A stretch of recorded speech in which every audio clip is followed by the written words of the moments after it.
It's a pleasure to welcome Niall Quinn to our podcast today. Niall, welcome. Thanks very much. Yeah, thanks for having me, guys. Appreciate your time. Niall, obviously we brought you on initially to talk about the League of Ireland and the streaming service that's come out, which is fantastic. And it's akin to the GAA and what they've done. And with the Irish, the sporter over here, they've taken to that. So if you just want to talk a little bit more about the League of Ireland and this streaming service and what's happening in the background. Sure, yeah. So I would have always had a feeling that the League of Ireland wasn't doing itself justice. It was trundling along, and we don't need to go too deep into the old FAI regime and how the League of Ireland wasn't considered as important as perhaps it should have been. And so when we were in the door, Gary Owens and I, we very quickly looked at the potential of bringing games to people around the world, or people in Ireland who couldn't get to games. Everybody else was doing it, why couldn't we? And it was shot down a little bit. We found there was a negativity in the air when we first started talking about it. The league started, the first few games were real sort of positive. Everything went very well. You'll remember Flores' goal up in Milltown for Dundalk against Shamrock Rovers will probably win goal of the season in Europe, never mind Ireland. And so we were saying, when that goal was scored, 5 million people around Europe watched it in about 72 hours.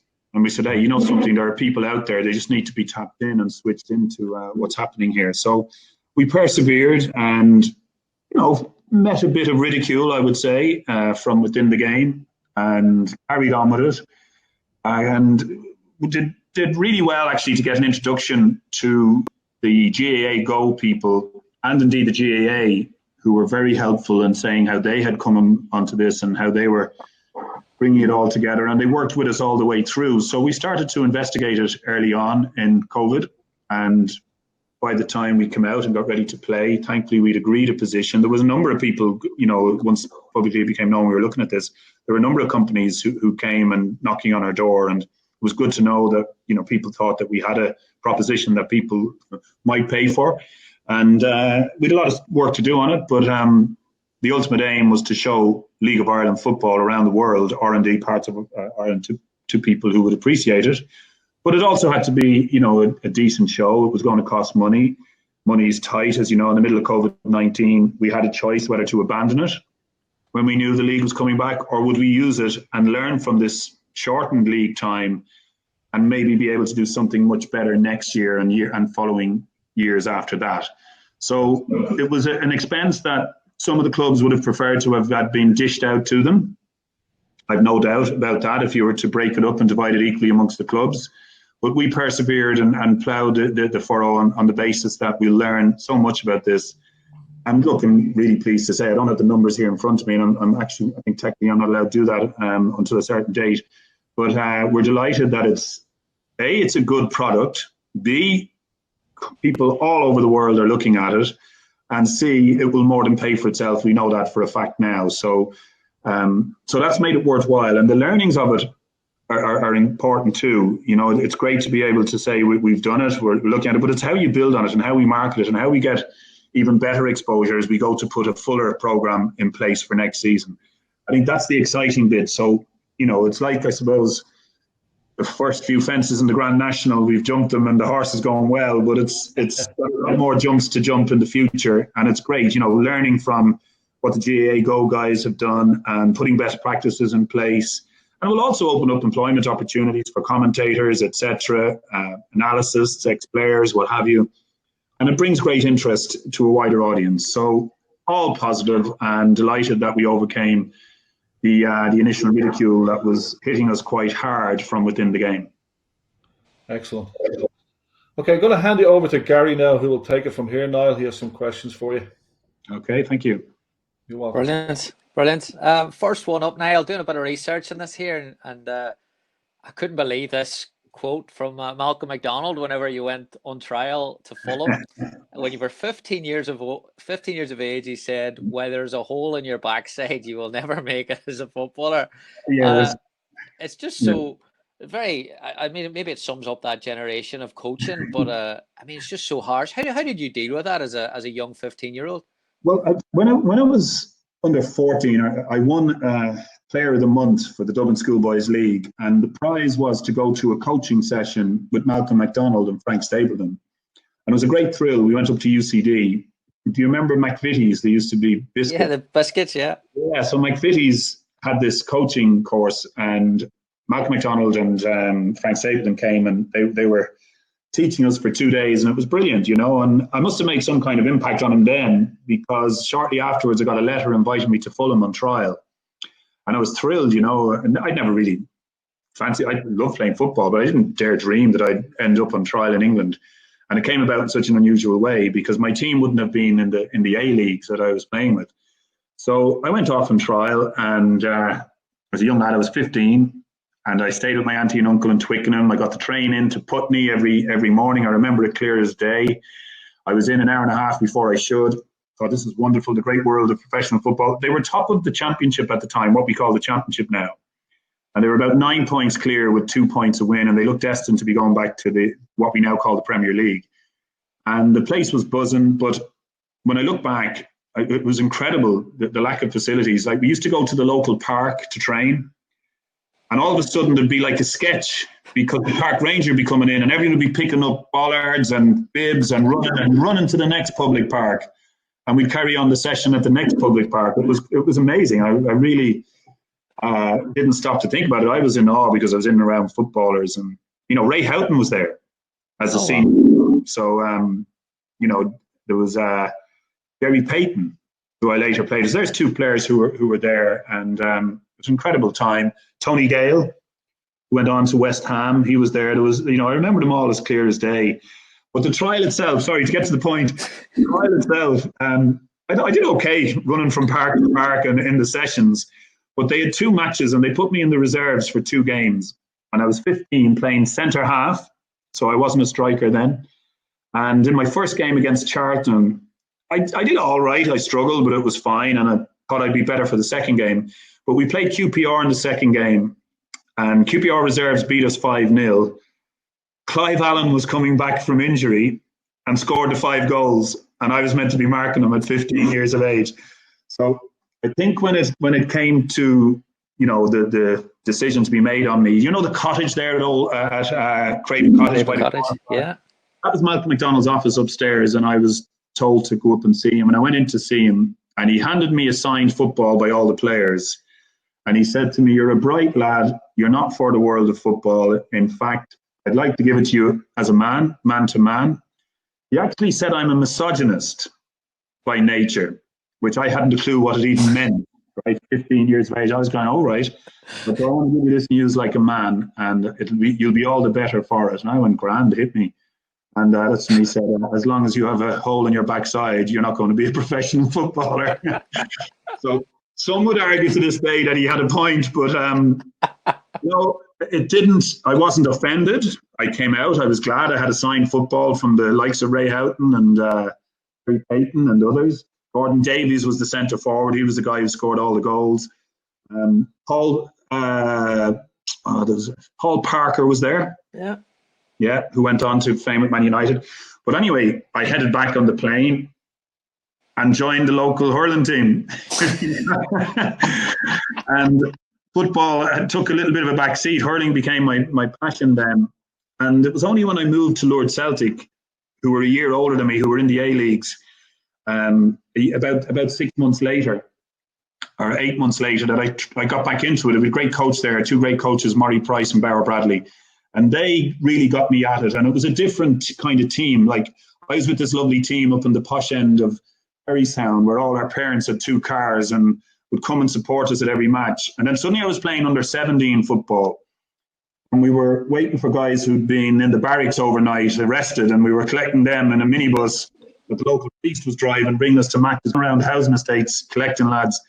They were tougher. It was better for me, It kind of woke me up and toughened me up, and I got great belief in myself playing with Lord Celtic. But where did that all end up? Did Lord Celtic then get me off to England? No. I played in a schools final in Tolka Park because a hurling match, a very important hurling match, was cancelled. And the Arsenal, it was against Ballymun Comprehensive. I was playing for Drimna Castle. and the Arsenal scout came to watch the centre forward of Ballymun Comprehensive. And I had the better day. I scored 2 goals. We won the Leinster Colleges trophy. I missed my hurling match, which would have come first, no doubt. It was, I was picked for the Dublin under-17s, I think. And I ended up, I didn't even know. That was in May. But he never came to me until I'd finished the hurling that September, because I was on the Dublin. It was actually a Dublin minor hurling team. And we went kind of all the way to the All-Ireland final that year. So I was training hurling 4 nights a week. My season finished with Lourdes Celtic. We lost the Pepsi-Cola Cup final to Home Farm. And that was terrible on penalties. It was an under-18 competition. I was an under-16 player. And I was playing really well. I was up to a good standard at that point, but hurling was the main thing. And literally, we lost the All-Ireland final on the 5th or 6th of September. And on the Tuesday night, Bill Darby, the scout, called on our door and said, you'll be fit enough. I want you to go over to Arsenal this week and go on trial. But I don't want you as a centre-back. I want you to go as a centre-forward. I remember I didn't get the Irish schoolboy team, went for all those trials, and I was, at this stage, I was kind of saying, have I missed the boat? But look, I'm fit, I'll go over. And I hadn't played a competitive soccer match since the May. And I went over, and I got a lucky break in that I arrived there. All the younger players had been allowed home for their first week at home since the summer. So there was nobody left for me to train with except the reserves and the senior pros. So straight away I was thrown in with the bigger guys. I did all right. I wasn't nervous, but I was a little bit nervous when you're knocking the ball around in the first training session with Pat Jennings and Dave O'Leary, these stalwarts of the game. Graham Ricks, Charlie Nicholas, who was such a star at the time, Tony Woodcock, Paul Mariner, the list was endless. And I didn't feel nervous. I was just thrilled to be there and treated it as another adventure. I'd already been tipped off about my ability by Malcolm MacDonald, so I wasn't getting hung up over it. And it went really well. And we played the same thing. I played a couple of reserve team matches, only I played really well, scored a couple of goals in one and did very well in the other. And then we played my third game that I played in that trial was for an under-18 match against Southall. And I was put up front with a young trialist called Paul Merson. And we won 9-0. Paul got 6 and I got 3. And he came off the pitch, and Paul, as you probably know, is into betting, and everything that consumes him is around betting. And I love his expression to me coming off the pitch. He went, "We're 100 to 1 on, mate, to get a contract." And I no idea what he meant. But both of us got the professional contract, and I came home to tell the Christian brothers that I was leaving school, and 2 weeks later I was in Arsenal, cleaning boots, living the dream. Brilliant. Putting yourself on the other end of that there, because when we put this up that I was interviewing, Richie Ryan reached out to me. And, and he said, he said, when I was at Sunderland, when I was a young player at Sunderland, Niall really looked after all the young pros. Was that something that just naturally your personality, or is that something that when you were in their shoes, you realised how tough it was? Well, there's a bit of that, but it was also encouraged by Peter Reid, the manager. I was able to do things like go into Peter Reid and say, Peter, we've about 12 Irish lads here in the underage ranks. The crop of sort of the Irish schoolboy system was almost coming to us on trial every month or two, and we had great contacts, obviously, and so we ended up with lots of players like Richie, Cliffy Byrne, Tommy Butler. There was Brendan McGill. There was so many of them. And I remember it got to the point where Peter was saying, make sure they're all okay, make sure they're happy. So I took that as a license kind of to do things, bring them out and give them the odd sort of shandy or two to make sure that they weren't totally, I suppose, downtrodden by this football life. And one of the things we did, one of the most memorable things, was we had a Gaelic football game against the university. There was in Newcastle, they had a Gaelic football team. And so all of our young players, all of our Irish players came together to take them on. And we didn't quite have enough. So we ended up getting one or two others to come and play. So we had a lad, Greg, a goalkeeper from Belfast, and George McCartney. They were saying, we can't do this. We'll get lynched when we go home if they find out we played a Gaelic match. But eventually we convinced them to line up, and a bit like Ireland in the old days, play under an assumed name, And it was very funny because in the first few minutes, the Newcastle team got a free in from the 14-yard line, and our goalkeeper Greg from Belfast started shouting for a 4-man wall, So it was one of those days. And look, it was a brilliant thing to do. And all the players, then we went to an Irish bar afterwards, and they met all the people in the university. And suddenly they all made friends in the university, and they had something extra in their lives in the northeast of England, as opposed to just going back to the digs, playing football, cleaning boots, whatever, a bit of education, not much. And so we broke it up that way. And we had a lovely buzz going with all of the northeast kids as well, and every other kid that was there. We played head tennis every day after training. And, you know, in some clubs, the first team don't even train in the same complex as the young kids. But what we did after training every day, we made first team players stay behind, join up with one or two of the younger lads and play head tennis against each other. Maybe a fiver, the pro would pay the money, and the young player would win if his team won. And we built this up over a period of time. And Peter Reid loved it. He really encouraged it. And Richie would have played it many times. So many of the young players would have done it. And then the first day Howard Wilson came in, we were all up at the training ground, and he literally walked into the training ground. We're all there playing this head tennis. It was late in the afternoon, and he just gave a big shout to the groundsman and went, "Get these out of here now. Get these nets. This isn't football." And that was the end of my influence on the young Irish lads. Wow.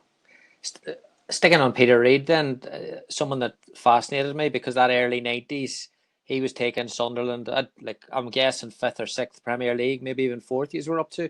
Like, how did he do it? What was so special about his management? Well, he joined in 95 and kept them up.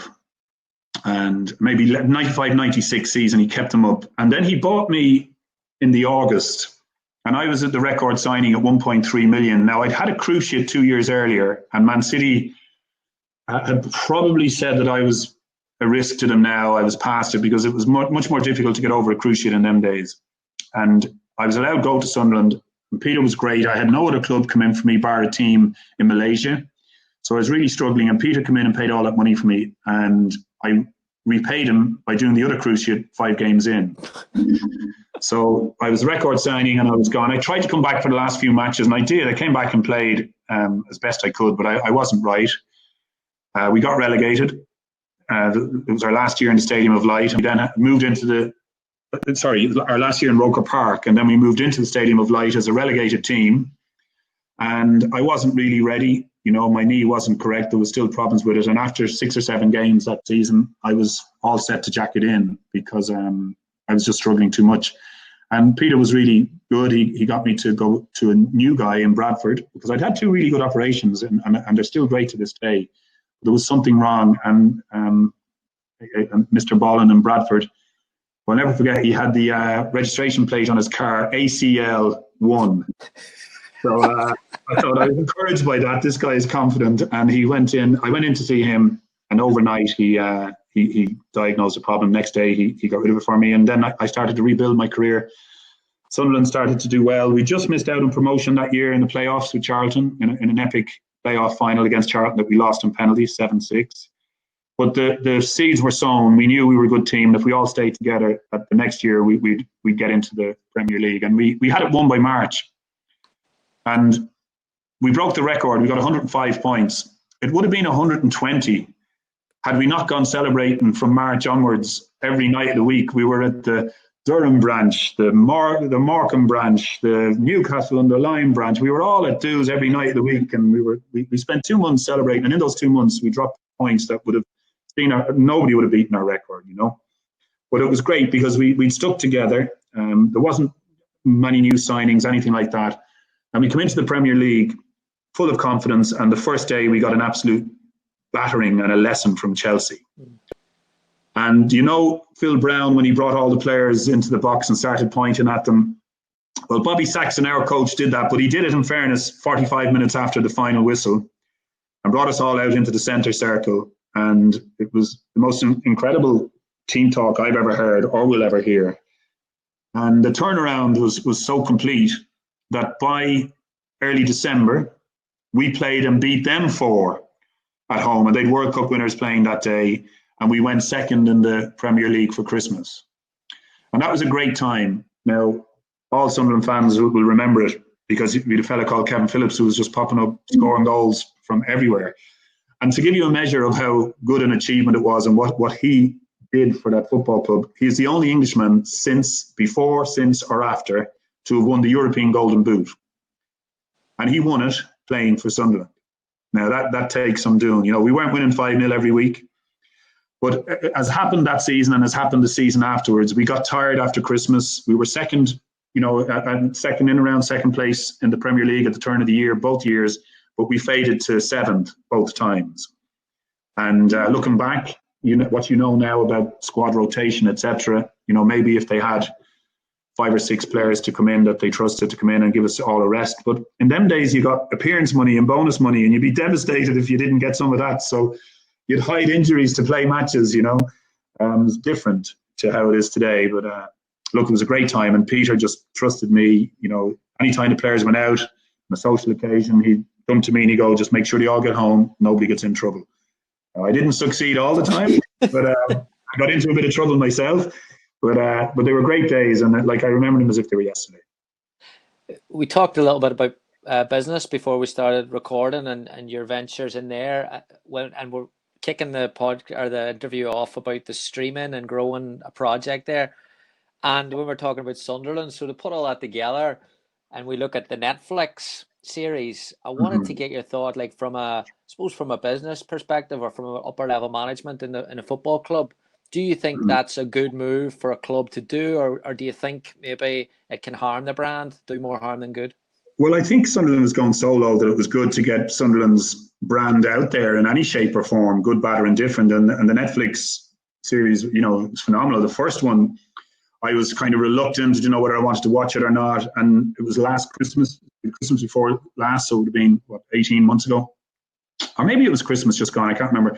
But we sat down one of the Christmas days when we had nothing to do in our pajamas and watched one early in the morning, and myself and my wife sat through the whole series. We watched all 8. I was enthralled by it. It was the year, the year that they were getting relegated from the championship, and it was incredible. I was absolutely infatuated by it all, even though I was reluctant, didn't think it would be good, and I thoroughly enjoyed it. So when the second one came around, I strapped myself in, and 15 minutes in, I switched it off, to be honest with you. I had an objection to them. They stopped the fabulous music of Prokofiev, the Romeo and Juliet theme that the players came out to, which was spellbinding. You knew you'd made it in the team if you came out to that. The hairs on my arms are going up now, thinking about it. And the guys who were in charge changed that for techno music. And I switched off Netflix, and I haven't seen anything other than the first 15 minutes of that series. You didn't miss much. Whenever another, just online with, I suppose, both series you're talking about, Chris Coleman came in. I thought Chris Coleman was brilliant in series 1. It came in about trying to change the mentality, and you said that whenever you were in the caretaker role at Sunderland, that there was a losing mentality. How does a manager like Roy Keane or how does Peter Reid change that mentality when they're there? Well, Roy Keane came in and brought Manchester United and the winning way, not just into our dressing room, but he made the city feel better. The whole city believed that something positive could happen when he came in. The players bought into it. And he will always be remembered in Sunderland for changing that perception that everybody had. Because what had happened a couple of years previous under Howard Wilkinson, that they broke the record for the lowest points total ever to have gone down. I'd left a year earlier, might I add. So they then, under Mick McCarthy, regrouped and got themselves up from the championship straight away, which was a fabulous achievement. But then the obvious pitfalls were going to come, and the lack of depth in the squad, but more so the lack of belief found its way back again because it was just too much. And so the club got relegated again. And that's when we come in, and that's when, I had it for the first 4 weeks, and I witnessed that mentality. I witnessed the fear in the players to go out and try. I mean, we went to the first game we did Carlisle in a pre-season friendly, and we won 1-0, I think. But these guys were being overawed by Carlisle, and I could see that. And how you kind of how do you get them going? They were probably curious of what I was. I was a chairman. I was a guy who used to play. I was telling them to raise standards. But I was also in the same time trying to do other things at the club because I didn't have a huge team around me. I was trying to be an all-day chairman, a chief executive, and a manager at the same time, and I think they just weren't with me, didn't believe in what I was trying to say to them.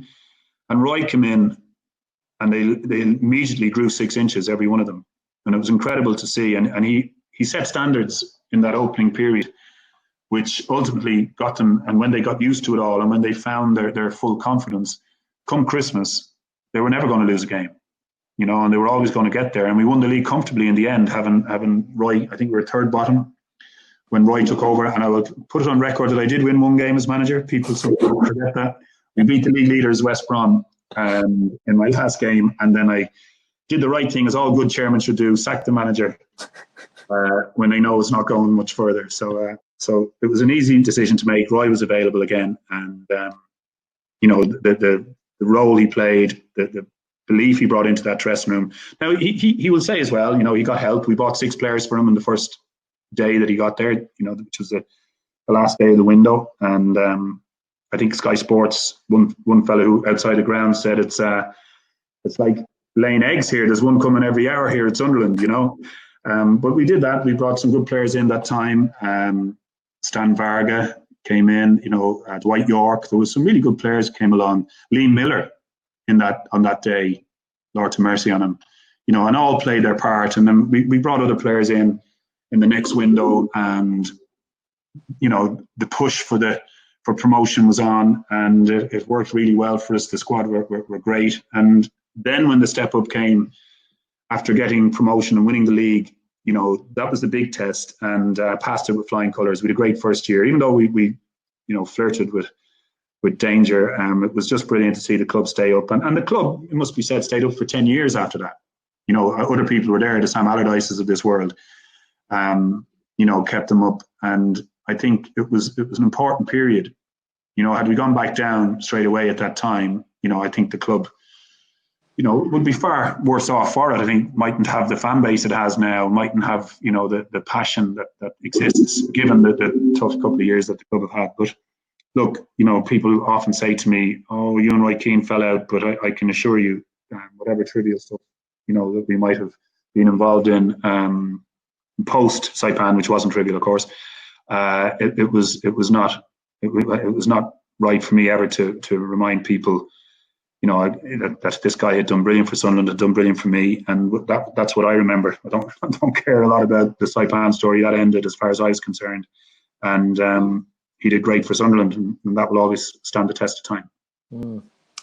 Last one for you, and then I'll turn it over to Enda to take a few questions.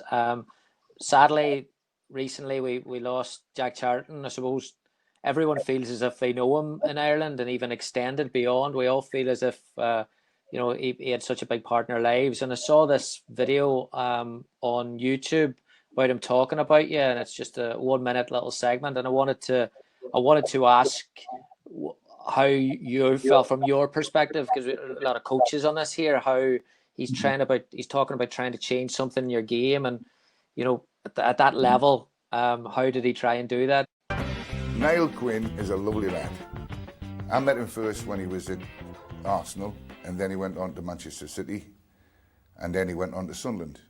Niall was one of those players that it took a little bit of time for him to grasp what I was after. I didn't want him to play football up front. I didn't want him coming into positions where the ball was fed to his feet and he had to do something with it or bring other people into the play. I wanted Niall to do what you'd call, I'd watched Belgium play, and they had a guy called Koelemans played for them. And Koelemans was a big 6'4" centre forward, and he always ran into the box from midfield, and they would hit him with the ball wherever he went, and he would change the direction of the ball. And that was sort of what I wanted Niall to do. And it took a while for Niall to grasp it. It took a while for Tony Cascarino to grasp it. It took a little bit of time for John Ulrich to understand what I was trying to get at. But it was Niall, good head of the ball, big 6'5", I think he is, and but I didn't want him to play in the sense that you're knocking balls about or you're controlling balls. Finish them off when you get a chance of a header in it, change the direction of the ball, bring other people into the game. And it took a while for Niall to get the hang of it, but when he did, he became a regular with us all the time. Like, you never hear that today, redirect the ball. Like, was this something that was unusual for you, or what was your perception of it? Well, I had started off at Arsenal under George Graham, and it was very military-like, and you had to do what you had to do. And when I came to play with Ireland, I got picked in the squads. It was great. I wanted to really impress, but I was trying to do too much. And to ask how did Jack Charlton manage to get me to change, he had to keep on me, but he'd do it in a really tough, gruff way, but it was funny. He'd say, "You're hopeless. What are you doing? You're hopeless, man." And all the other players would giggle. Now you'd go through it because you do it to other players as well. And it'd be your turn to get it today. And he went, "You're running around like a headless chicken, man." And all the players would be giggling and he'd be kind of pulling you and dragging you and telling you how to do it. And it suddenly started to happen for me. And really what I learned to do was I learned to get into a position where the centre half who was marking me was looking over his shoulder. He didn't have me in front where he could come through me and tackle as they could in those days if balls came to feet. But I was in a much better position. I would pull on a diagonal, and that centre half then has a choice to make. Does he come with me, or does he go and keep safety in mind around the centre of the pitch, or whether that's just outside the box or wherever? And I found myself when I dragged that person away, it created more space, allowed a midfielder to come in or a Kevin Phillips to come in.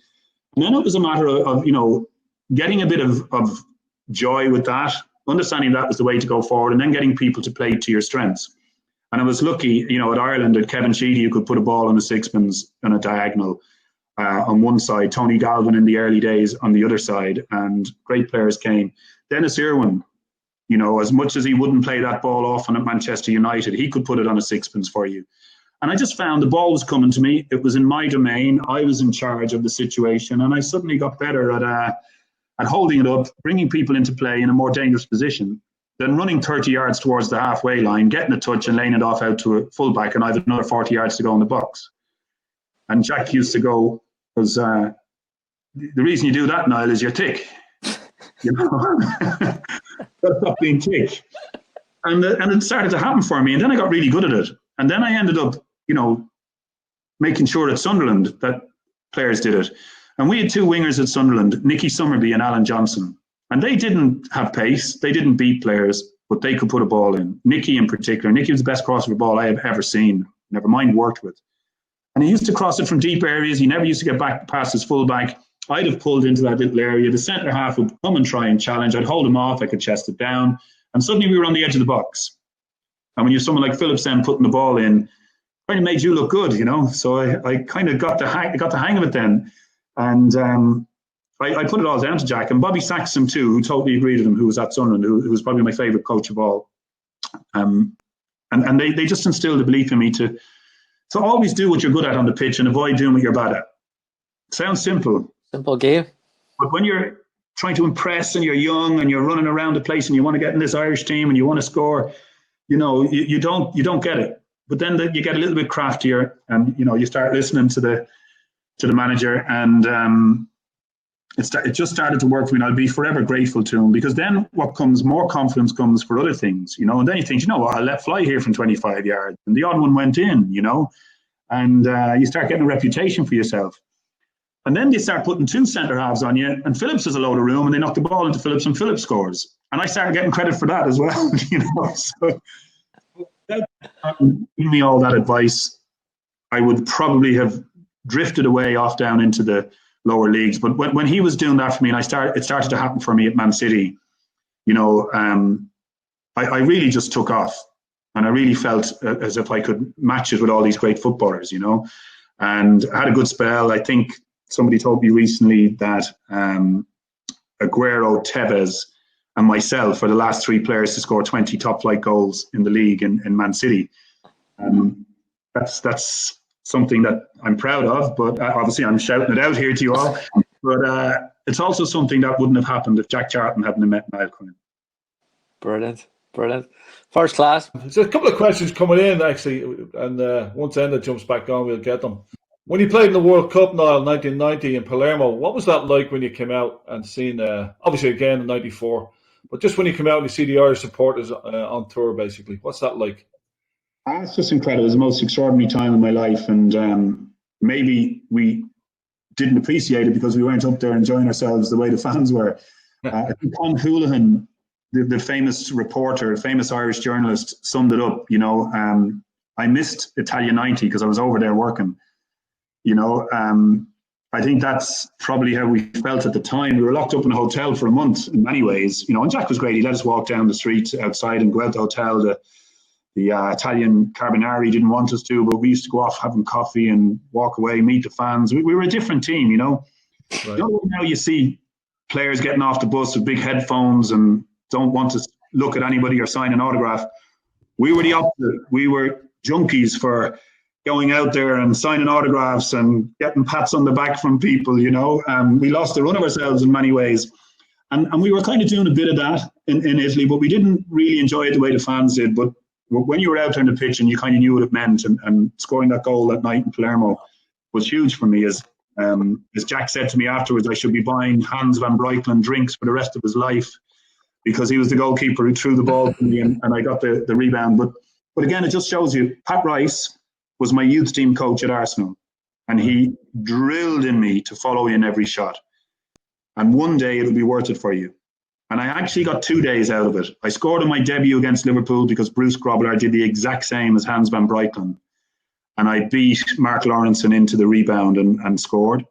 And I did the same thing with Van Breuklen's mistake against Holland that night. And it was the most important goal I ever scored, because from that moment, for every game I think I was 100% fit for, till we played Holland again to qualify for the World Cup in 2001 to qualify for 2002 World Cup. I kept my place in the team. So it was a kind of a 10-year goal. Brilliant. In respects, that was the value of that goal to me. So Pat Rice, I'll never be able to thank him enough for that. Excellent. Ender's back in there. I'll let him take it. Hopefully you can hear me now, lads. Can you? Yeah. All right. Sorry about that. Niall, brilliant. This League of Ireland streaming is obviously brilliant, right? And the other things that Irish football has done over the years. I mean, we have the national leagues now with under 13s and 15s. So League of Ireland is changed. I mean, it's changed since I was in Ireland and things like that. Where do you see the League of Ireland in a few years? And what's your thoughts, obviously, with the big talk, the All-Ireland League? So, I mean, we're obviously progressing on many fronts, but where do you see it in the next couple of years? I mean, it's a big question, but where do you see it? Well, there's ambition out there, that's for sure, that it has to be in a better place than it is now. And we've begun the process of dealing with the 19 clubs that are active now in forming a participation agreement that brings, more to the League of Ireland. Yeah. And so in that, there would be various elements to that. So there would be, that clubs sign up to an agreement to go on an improvement of facilities journey, where we combine and come together and seek help from government to upgrade our facilities, so that people will feel better about going to the games. Of course. Part of it, that we agree, that the pathways, to protect the pathways for our young players coming through those systems that you meant. I'd like to see 13, 14, 15, 16 and 17, not just 13, 15, 17. I think women's football has to be protected in any sort of new League of Ireland that takes place. I think community involvement, I'd be very strong on that clubs offer more than just games on the weekend to their clubs to their communities. And Bohemians would be a great example of that. And, they have had a more than a game event on there over the last couple of years. And it's really getting their players to go out and reach out to the community. They do work for the elderly in the community, for young people. They go into schools. And it's all about bringing the power of football through the community through the football club into the community. And Bohemians have gone from, I think, about 250 season ticket holders 2 years ago to nearly 2,000 now. And they put it down to the fact that they engage better with their community. They find sponsorship easier now. The community feels that that's a very important part of their lives, and they're going to go from strength to strength. When they get their refurb and they manage to get their grants together and get the ground right, I think they're going to be a very big club in years to come. Why? Because they've cracked it with the community. So there's another part of it. In terms of the competition and the structures itself, that the structures are good, that, whatever structure the clubs agree on, and that expertise was brought in. We've got UEFA to help us with that. We've got a group called Hypercube. And that leads itself, of course, to what could happen. The Kieran Lucid idea, everybody is in full agreement, is a very good idea. particularly when I'm speaking now for the League of Ireland and the FAI. But we have to be respectful of our neighbours and friends in Northern Ireland as well, and that's the process that we must maintain. We're in engagement with the IFA, and it's always a good experience, and we're looking at ways that that we can make progress. If it's better for both of us, then I think that will come out in investigation and in research, and if that works for us, then I feel sure something can move us towards what a lot of people want, which is a successful All-Ireland League where the ante is up, the prize money is higher, attendances are higher, the competition is stronger. So there's a lot of water to go under the bridge on that, but it's certainly it's been good speaking to the IFA in the initial instance over the last few months. Fantastic, exciting time. Was there many lessons from your younger years in the GAA that you were able to bring and lean upon during your career in England? Well, funny enough, I went to Australia as well in that summer in 1983 in the month of June, and it was to play Aussie rules football for a combined colleges side. I captained a group. We went to Australia for a month, and we were kind of Gaelic footballers playing Aussie rules, and we were hopeless at the start. But by the time we got to the end, we played full rules. We didn't play. It wasn't a semi rules. It was the full rules. But they brought us to Hawthorn one day, which was a professional club, and a famous guy called Dipper Domingo. He was one of the most famous Australian rules player ever. He was 6'4", and he took me to one side because I was the tallest, and he started saying to me, "This is how you receive the ball." And he'd lean into me and push me, and then go and get the ball every time. And he told me how to do it. And that was the bit that I got probably from my early career from an Aussie rules guy. And that's how I was never really, I was well beaten for some balls, but how I made life better for myself in later years, I perfected that art. And I'll tell you who was brilliant at it as well, Alan Shearer. Alan Shearer had this lovely bump that he would do on a defender and then come. And the defender would lose his yard, and that's all Alan Shearer needed. Now, I did it in a slightly different way, but I would have picked that up at Hawthorn Aussie Rules Club. It sounds silly, but I would absolutely agree with that. Other things, I think where the GAA helped me was, the GAA, that I grew. I was 14 years of age playing in a men's junior hurling final in Dublin. Semi-final. We were beaten in the semi-final. And in those days, there wasn't a junior A, B, or C. It was junior, and there was about 64 teams, and we got to the last 4. And I played in goal. Our parish priest was a fullback. And it was a great experience for a 14-year-old seeing this gentle, placid man whose flock loved him up in the church turn into this beast with a stick, who did everything he could to protect me. And I would have learned from that dressing room that, that dressing room was one of the best experiences I had in terms of, the memories I have for the different characters that were in the dressing room, everybody playing their bit, playing their part, doing their bit.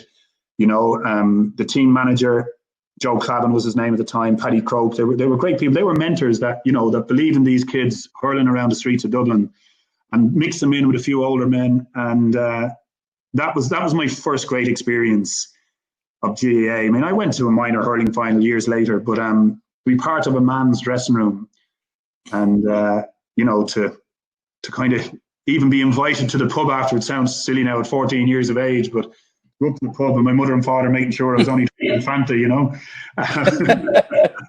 trying to sneak a Smithwick Shandy or something where they wouldn't be looking. But they were the early days that I loved in sport. I played with Manitown United as well, the local soccer team, had great days with them. And it did. I think the GAA stood to me in terms of, not being easily pushed off a ball or not whinging, and pretending to be injured, And as in the GAA back in those days, if you went down, you injured, your own players would shout at you to get up, So I brought a bit of that into it. And that's why when I come home, there was still a bit of GAA left in me. So I went and played with the local Gaelic team in Easttown. Yeah. Where we settled. So that was a great experience. Yeah. A question kind of came in, but it's more of a trivia thing as well. Is it true the first time you ever played with Dennis Irwin was in an under-13 hurling match at Dublin versus Cork? Yeah, it was Dublin against Cork primary schools hurling. As he says to himself, as he says to everybody who asks him, he kept me scoreless. He didn't. I scored a point, and I actually got 2 years later. I managed to get a programme from the next year because we played him the following year. I think Dennis was gone then. and it had the result and the scores from the year before. So I got to send it to him. I have it here somewhere. Well, I've reminded you now. Screenshot that and get it to him. I will. That's exactly what I'll do. Yeah, no, that's right. Dennis was he was with Finbars, the bars, and he loves the GA. And when we used to be home for international matches, I can remember we went to Limerick one time and we went to see Cork play Clare. Clare made the breakthrough actually that day, and the Clare forward, I can't remember his name. He broke his shoulder, but still scored a point after breaking his shoulder. And we were there thinking, Jesus, can you imagine that in football? They'd be lying down for an hour on the pitch and then maybe having a month off before they'd come back and train. So, they were different. But Dennis had that background as well, and I think we both benefited a little bit from having it. For sure. Let's go back to League of Ireland again. Irish players, League of Ireland players, they're often undervalued, maybe when they're transferring to England. My question would be, what do you think of that, and could it be corrected? I mean, there's some fantastic talent over the years and currently in the league that are being looked at. And what's your opinion on that? Well, yeah. So I suppose if our league gets stronger and more respect, then we can get better fees for our players. And we also have to take into account the Brexit factor, which means we may very well not be sending players at 15, 16 anymore. So for sure, there's a change happening, and the hope is always that, that the league will be respected and that players would get good fees. I mean, I do actually hold a record as the Sunderland chairman who paid the most money a player for any player in the League of Ireland, I think, or I did, for Roy O'Donovan, who was top scorer in the League of Ireland. And Roy went very close to making it at Sunderland. He missed a good chance against Arsenal in the last minute. Had that gone in, his career was different. But he's forged a very good, strong career from him. He's travelled around the world to play football. But going back to your point, I think, bearing in mind where the clubs are and the hardship that they endure, that they're easy pickings for clubs needing to come along and say, well, I'll give you this, that's all I'm giving you. And I think it would be great to see that change, and for clubs to, to have a system in place where players know if they come, they'll get an education at a League of Ireland club. If things don't work out, but if things work well, that they will be bought and looked after well, because it's whether you like it or not. And if a club pays $2 million for you, they're going to look after you. If they get you for 20 grand, it's not really a problem to sort of cast you to one side. And I just hope that in time, that we'll get more respect into this league, and I think we will. I think streaming will help that. Florida's goal going around the planet, is testament to that. So we got to build up to that. Just can't expect it to happen just because it's the wrong thing and it's a bad thing that's happening. I think this will be more about where the clubs want to bring themselves and going on that journey, getting better facilities, great academies. It needs help from government. Government needs to understand how important football is. I think it does. I think it sees it on the news morning, noon, and night. The people who are in football, they've been well supported by government to this point in the latest crisis. But a long-term plan to improve facilities around the country so that our League of Ireland can take the right stage it deserves. I think that would be an important part of any sort of participation agreement or plans that we're having as an association and as clubs, or indeed if there's an all-Ireland competition to evolve. Yeah, couldn't agree more. Niall, I believe your son looked at the US soccer scholarship route at one point. I'm a university coach myself. His video was passed along at one point, and I believe he's a goalkeeper, right? Yes. Yeah. I've seen it. What changed his mind?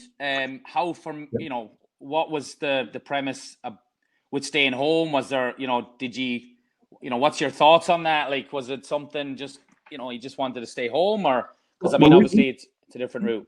Yeah, no, we were delighted, and everything was in good shape. He was going to Ohio, and we were thrilled. He was going to get his education, he was going to work hard, and it was very exciting. And then the opportunity came for him to join Bury, which looked a good idea because they were short on goalkeepers. They didn't have much money, and he was guaranteed maybe a place, or he was certainly going to be number 2. And it was a great opportunity for him to get on the ladder in England. And so he took that, but literally 6 weeks, 8 weeks later, Bury ran into difficulties, and the club lost its place in the league, and Mikey had passed up his chance to go to America. So he just got himself back to college now, and he's really committed. He trains hard, and he's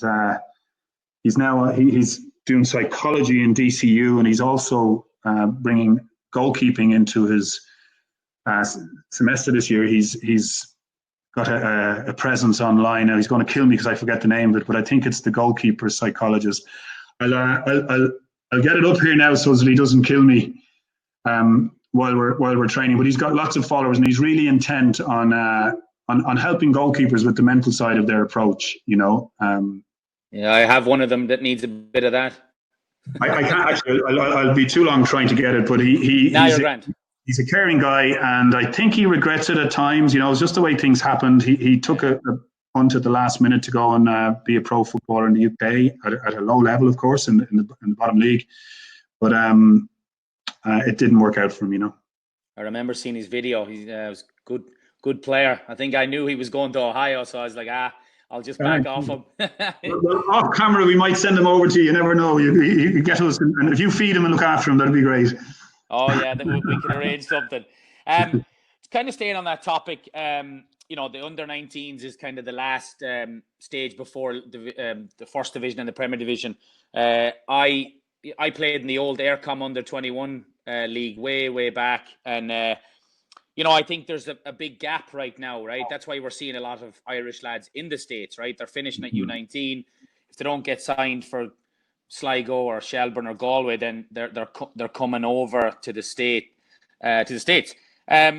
What do you think of that route? I mean, we just talked about with your son. Do you think that's a good option? And then, full circle, right? If kids are coming over, League of Ireland clubs is a massive opportunity to recruit them back home, maybe to do a masters and things what's your thought process of something like that, Niall?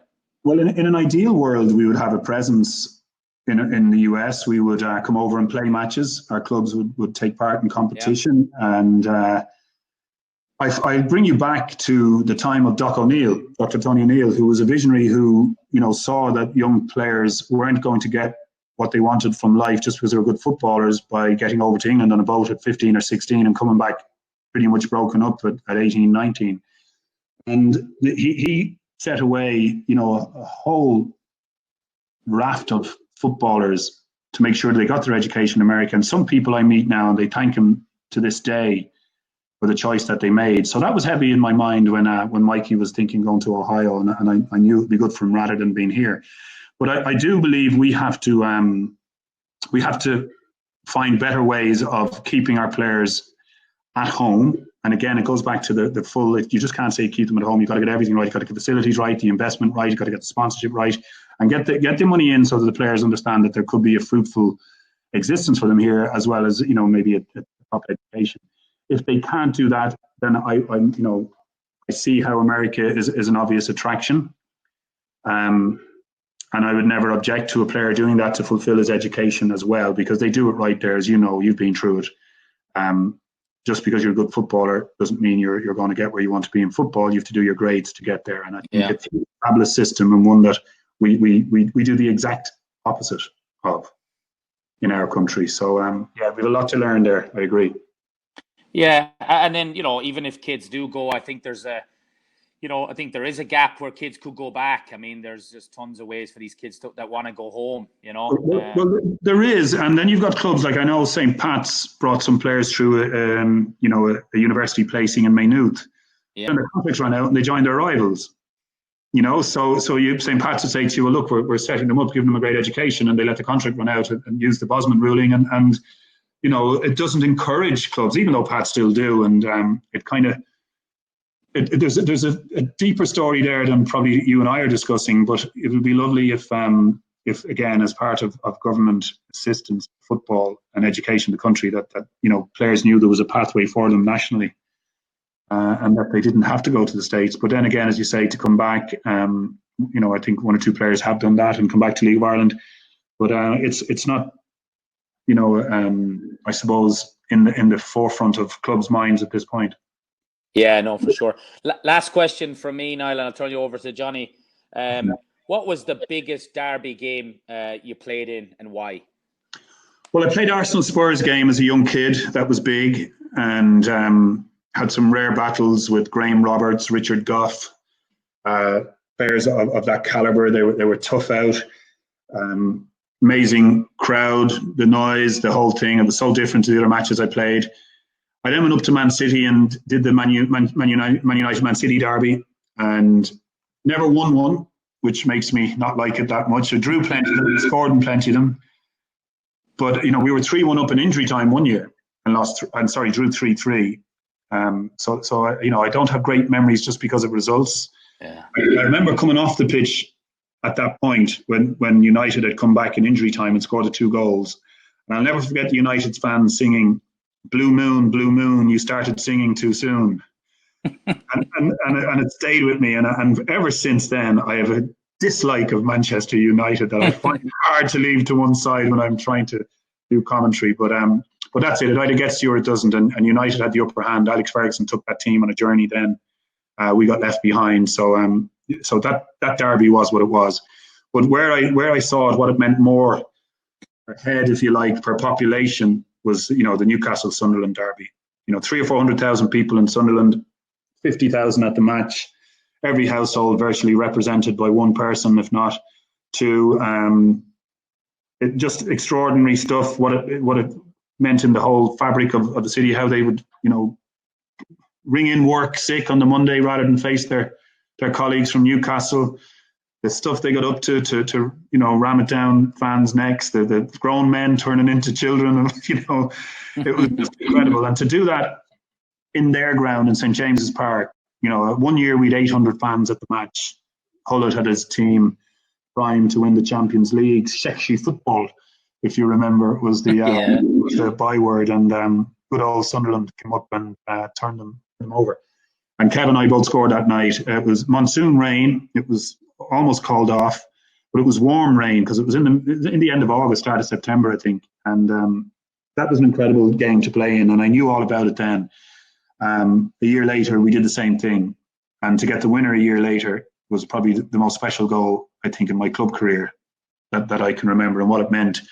And to this day, I'd be in the UK or whatever, and in London even, and if someone would come up to me and they'd always talk about that goal I scored against Newcastle. So it was a big help to me. Brilliant. Well, listen, I'm going to pass you over to Johnny. Niall, thanks very much for your time, and appreciate everything you're doing for football. And I mean, a lot of people are enjoying this League of Ireland streaming. So thanks for everything. Good. No, thanks for bringing it up, and hopefully everybody agrees that we've priced it very competitively. I think we don't want to break people's hearts with asking for too much money. We just want people to see the action. So thanks for that plug, and hopefully one or two more will come on. Hopefully, my beloved Galway United will be in the Premier Division next year as well. So. Yeah, well, we were all here yesterday. We got the news that Johnny Glynn's daughter was one of the daughters. Yeah. Did you read that? And the cry of relief, the whole football family in Ireland when we heard she was safe. Unbelievable. Johnny is a top man, a class act, as you know. Top man, Johnny. Yeah. Thanks, Niall. Appreciate it. You too. Come on. Yeah, that was a great good news story. Glad they were all safe. Amazing. Yeah. Niall, just to finish out, we appreciate your time. You've been on longer than we agreed to, but we appreciate that. It's your fault for asking me. But we will get you again, believe me. Yes, well, listen, it was great. Thanks very much. Thanks for your interest. Keep it going out there, and great to just one last thing. We always ask our guests. One last thing is, what advice would a Niall Quinn give a young Niall Quinn today? Jesus, that's a great question. My mother tried it and I didn't listen. Get your education. Complete your education would be the obvious one. Don't marry the first woman you meet. Not that I did, but maybe others did in the past. No, that's I shouldn't really say that. I suppose, to try and enjoy it and treat it as an adventure as opposed to a chore. I think some people, it succumbs them, the pressure. I have to deliver. Everybody at home is relying on me. I think you got to leave that back, at home and back on your career. And you got to you have to have a different mindset. And one of the little bits of advice that I've given to people on game days, people ask me about matches, for instance, and how they approach big matches. At the same stage in my career when Jack had taught me how to play better and do the right things and had the impact on the game that I was having, I also developed within my own, no sports psychologist told me this or sports science people, but I visualized myself playing in the match that I played the best in that year. or the year before. And even if we were playing Spurs, but we had done great against Charlton Athletic, that day I was playing against Charlton. The people I were marking were the Charlton centre halves that I destroyed and murdered. And I lost all inhibition, all fear of not doing well. And I knew every game I was going to play, I was going to do well. So much so that I was playing far better football at 35 than 25. Brilliant.